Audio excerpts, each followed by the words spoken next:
রান্নার সময় আলুর খোসা যখন ছাড়াচ্ছিলাম তখন আলুর খোসাটা একটু মোটা করে রেখেছি আলুর পকোড়া তৈরি করবার জন্য, এতে পকোড়াটা ভালো হবে। এগুলোকে প্রথমে আমি ছোট ছোট টুকরো করে কেটে নেব। আলুর খোসাগুলো কুচি করে কাটা হয়ে গেছে। এবার এগুলোকে 2 মিনিট ভাপিয়ে নিয়ে জলটা পুরো ঝরিয়ে নেব। আলুর খোসাটা 2-3 মিনিট ভাপিয়ে নিয়েছি, নিয়ে জলটা ঝরিয়ে নিয়েছি। ঝরিয়ে নিয়ে এবার আমি থালায় ঢেলে দিচ্ছি, একটু শুকিয়ে নেব জলটা। একটা বাটিতে আলুর খোসাগুলো নিয়ে নিচ্ছি, এগুলো একটু শুকিয়ে গেছে। যতটা আলুর খোসা আছে তার প্রায় দ্বিগুণ পরিমাণ বেসনটা নিতে হবে। এতে 1/2 চা চামচ কালো জিরে দিচ্ছি, 1 চা চামচ শুকনো গোটা পোস্ত এটা দিয়ে দিচ্ছি,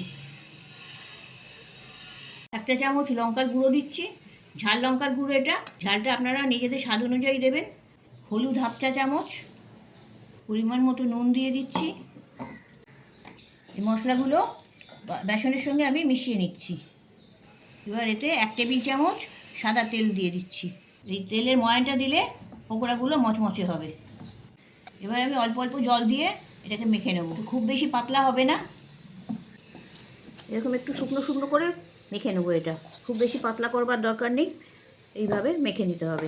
এটা আমি 5 মিনিট মতন রেস্টে রেখে দিচ্ছি।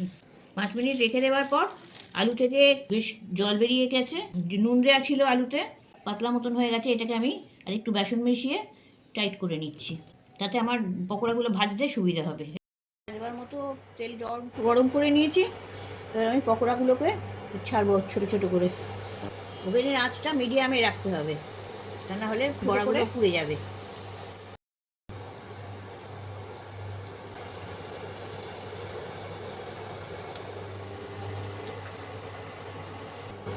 এক পিঠ একটু শক্ত হয়ে গেছে, এবার এগুলোকে একটুখানি উল্টে পাল্টে নিচ্ছি।